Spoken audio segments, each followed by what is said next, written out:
پہلی علامت ہمارے علماء اور صوفیاء نے غافل بندے کی لکھی ہے۔ اس آئینے میں میں نے اور آپ نے اپنا آپ دیکھنا ہے۔ غافل بندے کی پہلی علامت یہ ہوتی ہے، حضرت کعب بن مالک رضی اللہ تعالیٰ عنہ فرماتے ہیں، بخاری میں موجود ہے، فرماتے ہیں ایک جنگ میں پیچھے رہ گیا تھا، میرا خیال تھا کل چلا جاؤں گا، گھوڑے اور سواریاں میرے پاس تیز ہیں، مضبوط ہیں، پرسوں چلا جاؤں گا، تیزی سے بھاگ کے میں پہنچ جاؤں گا، میں قافلے کے ساتھ شامل ہو جاؤں گا، لیکن بس تھوڑی سستی ہو گئی، ذرا غفلت ہو گئی۔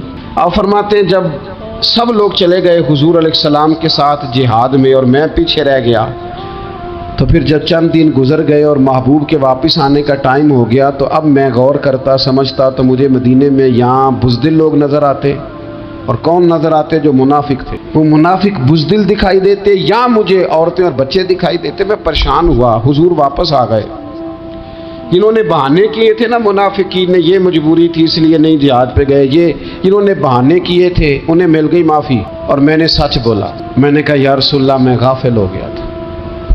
اب کہتے ہیں میں نے جب کہا نا حضور سستی ہو گئی تھی، ذرا غفلت ہو گئی، تو بندہ محبوب سے غافل ہو جائے، بندہ وہیں سے غافل ہو جائے، جو دم غافل سو دم کافر، سانو مرشد اے ہو پڑھایا۔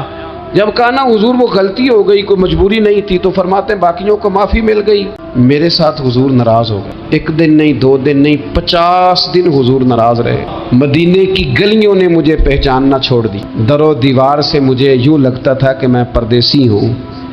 فرماتے ہیں میں مسجد میں آتا تھا، میں جب محبوب کو دیکھتا تو حضور رخ انور پھیر لیتے، اور مجھے پتا تھا جب میرا چہرہ ادھر ادھر ہوتا تو پھر کریم رحمت کی نظر فرماتے 50 دن مسلسل۔ پھر مجھے حکم ہوا کہ بیوی بھی بھیج دو، میکے بچے بھی بھیج دو، ننہال یعنی تنہا رہ جاؤ۔ فرماتے ہیں وہ میں نے قید تنہائی کاٹی، لیکن شکر اللہ کا یہ ہے کہ میں سچا تھا، بس ذرا بھول گیا تھا، بس ذرا غفلت ہو گئی تھی۔ تو فرماتے ہیں پھر اللہ تبارک و تعالیٰ نے میرے اوپر فضل یہ فرمایا کہ میری توبہ کا اعلان رب نے قرآن مجید میں فرمایا۔ تو غافل نہ بنے کبھی بھی، ہمارا نا مسئلہ یہ، اور آپ نے ناراض نہیں ہونا، مالدار بھی غافل ہیں، صاحبان علم بھی اللہ ماشاء اللہ بہت ساری جگہوں پہ غافل ہیں۔ جن لوگوں کو 4 لوگ جاننے لگ جاتے ہیں، کوئی مقام حاصل ہو جاتا ہے، وہ بھی بہت ساری جگہوں سے غافل ہو جاتے ہیں، اللہ ماشاء اللہ۔ غفلت بڑی تکلیف والا منظر ہے۔ جو لوگ سمجھتے ہیں نا میں اب گڈ بک میں آ گیا ہوں، اب میں اچھا ہو گیا ہوں، اب میرے لیے خیر کہا جاتا ہے، مجھے اچھائی شاید یہ مستقل میرے ساتھ رہے گی، تعریف ہی ہوگی ہمیشہ، وہ بھی غافل ہو جاتے ہیں۔ اور یہ غفلت ٹھیک نہیں ہوتی۔ وجہ دیکھنی چاہیے کس وجہ سے انسان کو وقار مل رہا، عزت مل رہی۔ اپنی زندگی سے غفلت کو اتار پھینکیں، تھوڑی دیر کی تو غفلت ہوتی ہے، لمبی تو نہیں۔ 2 منٹ کے لیے صرف اس نے ڈرائیونگ کرتے ہوئے چہرہ موبائل کی طرف کیا تھا، 2 ہی تو منٹ لگے تھے۔ لمحوں نے خطا کی تھی، صدیوں نے سزا پائی۔ لمحوں نے خطا کی تھی، صدیوں نے سزا پائی۔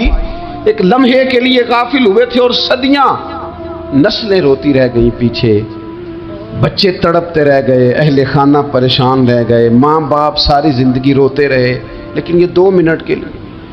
یہ غفلت جو ہے یہ بڑی تکلیف والا معاملہ، اپنی زندگی سے غفلت کو اتارنا ہے، غافل نہیں بننا، ہر وقت توجہ اور ساری باتوں پہ توجہ۔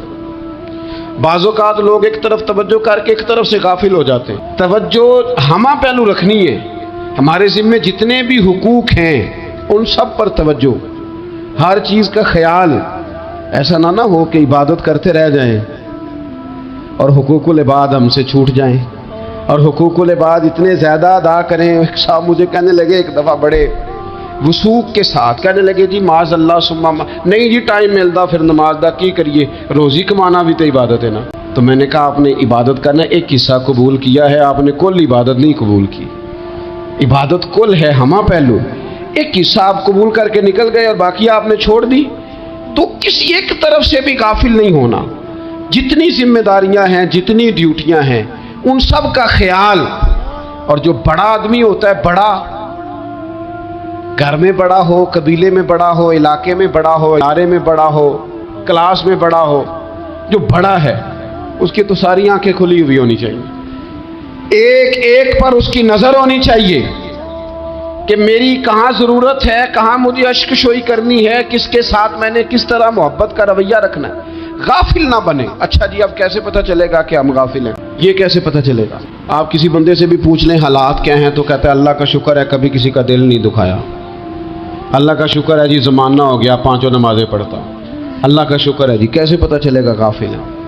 پہلی علامت ہمارے علماء اور صوفیاء نے غافل بندے کی لکھی ہے۔ اس آئینے میں نے اور آپ نے اپنا آپ دیکھنا ہے۔ غافل بندے کی پہلی علامت یہ ہوتی ہے کہ وہ دنیاوی کاموں میں چست ہوتا ہے اور اللہ اور اس کے رسول کی فرما برداری میں سست ہوتا ہے۔ یعنی نماز کے وقت تو اسے نیند ستاتی ہے، پریشانی ہوتی ہے، لیکن اگر کسی جگہ مال مل رہا ہو، پیسے مل رہے ہوں، وہاں جانا ہو تو پھر اسے کوئی چیز بھی تنگ نہیں کرتی۔ دنیاوی کاموں میں چست ہوگا، یعنی ٹی وی کے آگے، موبائل کے آگے وہ گھنٹوں بیٹھا ہوا ہے، اور اگر اسے 25 منٹ قرآن پاک سننا پڑ جائے، اگر اسے 20 منٹ دینی محفل میں بیٹھنا پڑ جائے، اگر اسے کہا جائے کہ تو 20 رکعت نماز نفل ادا کر، دنیاوی کاموں میں چست ہے، دینی کاموں میں، یہ غفلت کی پہلی علامت۔ پھر ذاتی معاملات پہ پیسہ خرچ کرنا ہو تو ڈھیر سارا ہے، کسی غریب کی مدد کرنی ہو تو۔ وہ ہمارے ایک دوست ہیں، وہ اکثر کہا کرتے ہیں، وہ کہتے ہیں آج کل کسی سے کہنا فلائی کام میں، دینی کام میں، کسی کی مدد میں کچھ 4 پیسے خرچ کرنے ہیں تو لوگ کہتے ہیں ہاتھ تانگ ہے۔ ہاں، کوئی سستا پلاٹ ملتا ہو نا، اور اگر یہ سمجھ آ جائے کہ وہ مجبور ہے بیچارہ بیچنے والا، تو پھر کہتے ہیں میں 2-3 دوستوں کو پھاڑ لے سن۔ ذاتی کاموں میں جب بندہ چست ہو اور دینی کاموں میں سست ہو تو مطلب یہ ہے کہ بندہ غافل ہے۔ پہلی علامت غفلت کی۔ اور غفلت کی دوسری نشانی یہ ہے کہ انسان گناہ کے کاموں کو معمولی سمجھنے لگ جاتا ہے۔ یہ غافل بندے کی نشانی ہے، گناہ کو معمولی سمجھتا ہے، چھوٹا سمجھتا ہے۔ آج کل لوگ کہتے نہیں میں کو اکیلا کر رہا ہوں، ساری دنیا ہی کرتی ہے۔ اور جناب کیا ہو گیا اگر یہ غلطی ہو گئی تو بندے سے ہو ہی جاتا ہے۔ گناہ کو معمولی سمجھنا، چھوٹا سمجھنا، اور کہنا پھر کیا ہو گیا ہے، انسان سے غلطی ہو جاتی ہے۔ آپ دیکھ لیں کہ سینکڑوں بیسیوں گناہوں کا بوجھ ہمارے سروں پہ ہوتا ہے۔ کوئی ہمارا دبدبہ ہے، کوئی ہماری گفتگو ہے، کوئی ہمارے جملوں میں خود پسندی ہے، کوئی ریاکاری ہے، کوئی تصنع ہے۔ یہ غافل بندے کی علامت ہے۔ نبی اکرم صلی اللہ تعالی علیہ وآلہ وسلم نے فرمایا مومن اپنے گناہوں کو پہاڑ کی طرح سمجھتا ہے۔ یہ بخاری میں حدیث ہے۔ مومن پہاڑ کی طرح جانتا ہے اور وہ ڈرتا ہے کہ کہیں وہ پہاڑ اس کے اوپر گر نہ جائے، یعنی کہیں مجھے میرے گناہ کی سزا نہ مل جائے۔ چھوٹے گناہ کو بھی پہاڑ جانتا ہے، یار مجھ سے غلطی ہو گئی، مجھے ٹھیک کر لینی چاہیے، مجھے معافی لے لینی چاہیے، مجھے توبہ کر لینی چاہیے۔ مومن اپنے اوپر گناہ کو پہاڑ کی جانب سمجھتا ہے۔ اور حضور علیہ الصلوۃ والسلام فرماتے ہیں کہ یہ جو فاسق اور فاجر ہوتا ہے نا، اللہ کا نافرمان، یہ گناہ کو مکھی کی طرح سمجھتا ہے۔ یہ سمجھتا ہے میں نے اشارہ کرنا ہے، مکھی نے اڑ جانا ہے۔ مومن کی علامت یہ ہے کہ وہ پہاڑ جانتا ہے، اگر غلطی ہو جائے تو پہاڑ۔ امام اعظم ابو حنیفہ رحمۃ اللہ علیہ گزر رہے تھے تو بارش ہو گئی تھی اور کوفہ میں کیچڑ تھا، تو آپ نے جو جوتے پہنے ہوئے تھے ان جوتوں سے چلتے ہوئے نا آپ کے پاؤں سے کچھ مٹی اڑی، تو سامنے ایک یہودی تھا، اب اس زمانے میں دیواریں کچی ہوتی تھی، اس کے دیوار پر جا کے وہ مٹی جو تھی وہ لگ گئی۔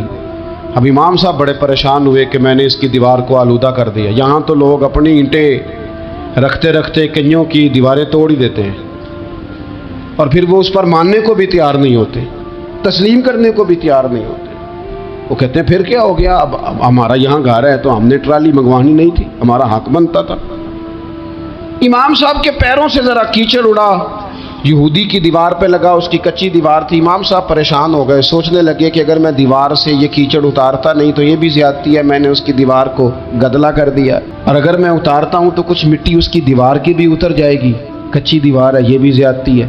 مومن گناہ کو پہاڑ کی طرح سمجھتا کہ کہیں گر نہ جائے، اس کی بھی کہیں سزا نہ مل جائے۔ امام صاحب نے اس کے دروازے پہ دستک دی، وہ باہر آیا تو اتفاق سے وہ آپ کا مقروض بھی تھا، اس نے پیسے دینے تھے۔ باہر نکلتے ہی کہنے لگا اوہو آپ تو قرض لینے آ گئے، میرے پاس تو ابھی گنجائش نہیں ادا کرنے کی۔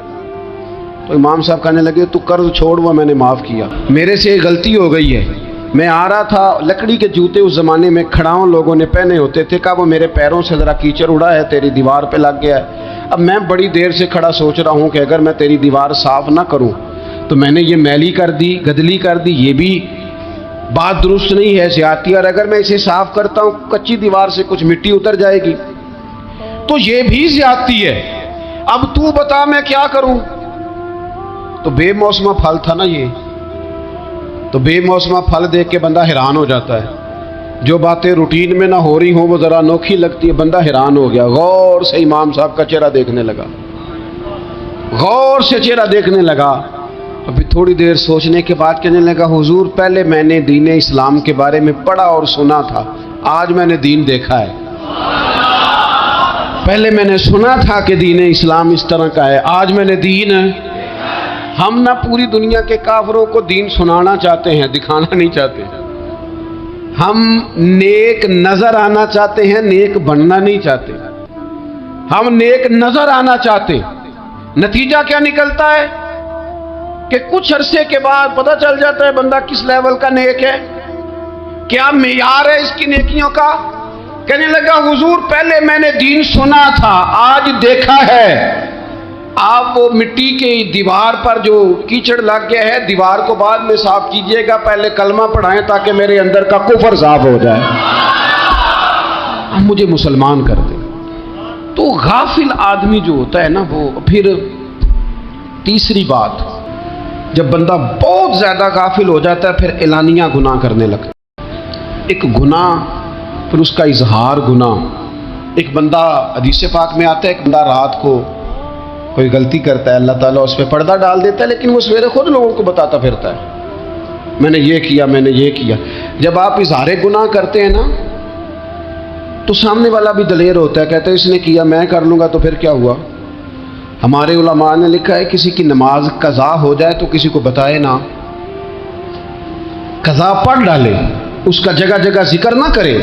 جب آپ کہیں گے نا میری قضا ہو گئی تو آپ کے ساتھ رہنے والا بچہ دوست سمجھے گا یار اس کی قضا ہو گئی ہے تو میری بھی ہو جائے گی، تو کیا ہوا؟ گناہ کرنا بھی گناہ ہے اور گناہ کا اظہار بھی گناہ ہے۔ نبی اکرم صلی اللہ تعالی علیہ وآلہ وسلم نے ارشاد فرمایا میری ساری امت کو معافی مل جائے گی سوائے ان لوگوں کے جو اعلانیہ گناہ کرتے ہیں۔ یہ بخاری مسلم دونوں میں حدیث موجود ہے، جو اعلانیہ گناہ، جنہوں نے خود ساری دنیا کو گواہ بنا لیا میں نے یہ بھی جرم کیا، یہ بھی کیا، یہ بھی کیا، یہ بھی کیا، خود انہوں نے لوگوں کے، بہت بڑے غافل آدمی کی علامت ہے کہ گناہ کرے اور پھر اوپر سے اعلانیہ گناہ کرے، اتنا بڑا جرم کرے۔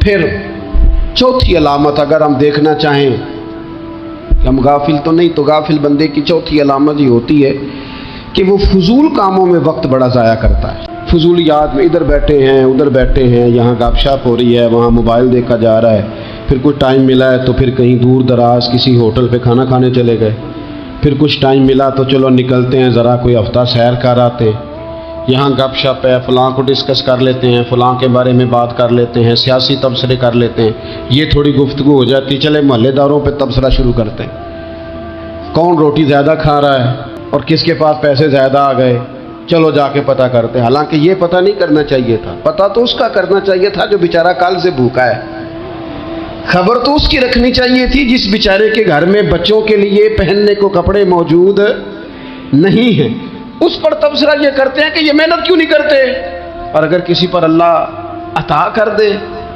پھر حساب ضرور لگاتے ہیں کہ ذرا معلومات کرو یہ اتنی جلدی آگے کیسے نکل گئے۔ غافل بندے کی علامت ہے وقت کا ضائع کرنا اور فضول کاموں میں ضائع کرنا اور بلا وجہ ضائع، اور ایسے سوالات کرنا جن کی ضرورت ہی کوئی نہیں، بالکل ضرورت ہی نہیں، کوئی مطلب ہی نہیں، لیکن ہم لوگ وقت ضائع، یہ غفلت کی علامت، غفلت۔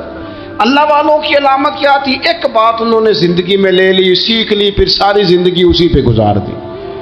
ان کا ارادہ تھا نا کشکول سیدھا کیا۔ کچھ لوگ ساری زندگی لیکچر قبول لے کے سن کے پھر بھی سمجھنے کو تیار، یہ غافل دل کی علامت ہے۔ اس لیے نبی پاک صلی اللہ تعالی علیہ وسلم نے فرمایا دو نعمتیں ایسی ہیں جن میں اکثر لوگ غفلت میں ہیں، ایک صحت اور دوسری فراغت۔ لوگ بلا وجہ وقت ضائع کرتے ہیں۔ اللہ نے صحت دی ہے کسی خیر کے کام میں لگائیں۔ اگر آپ کے پاس فارغ وقت ہے تو قرآن پاک کو یاد کریں، ترجمہ اور تفسیر سے پڑھیں، محبوب پاک علیہ السلام کی احادیث کو یاد کریں، اللہ والوں کی باتیں سنیں۔ وقت ملے تو عبادات میں لگائیں، نوافل میں لگائیں، تلاوت میں لگائیں، ذکر اذکار میں لگائیں۔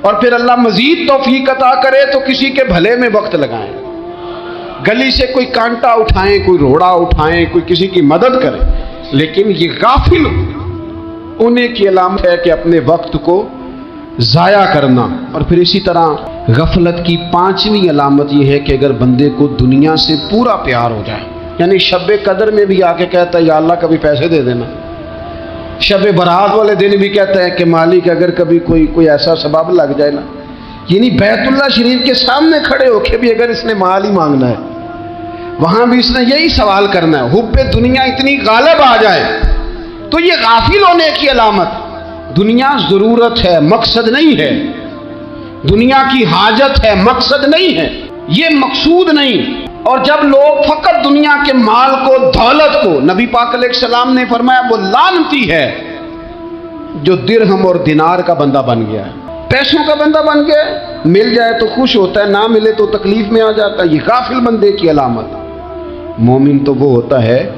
کہ دولت رزق حلال ضرور کماتا ہے تاکہ کسی کے آگے ہاتھ نہ پھیلانا پڑے، کوشش ضرور کرتا ہے، پر دنیا کو جیب میں جگہ دیتا ہے، دل میں نہیں دیتا۔ اس کی جگہ جہاں ہے اسے وہاں رکھتا ہے، اسے دل میں جگہ، دل تو ایک ہے، اس میں رب و رسول کو بسائیں گے یا کسی اور کو بسائیں گے؟ تو حب دنیا یہ غافل ہونے کی بہت بڑی علامت ہے۔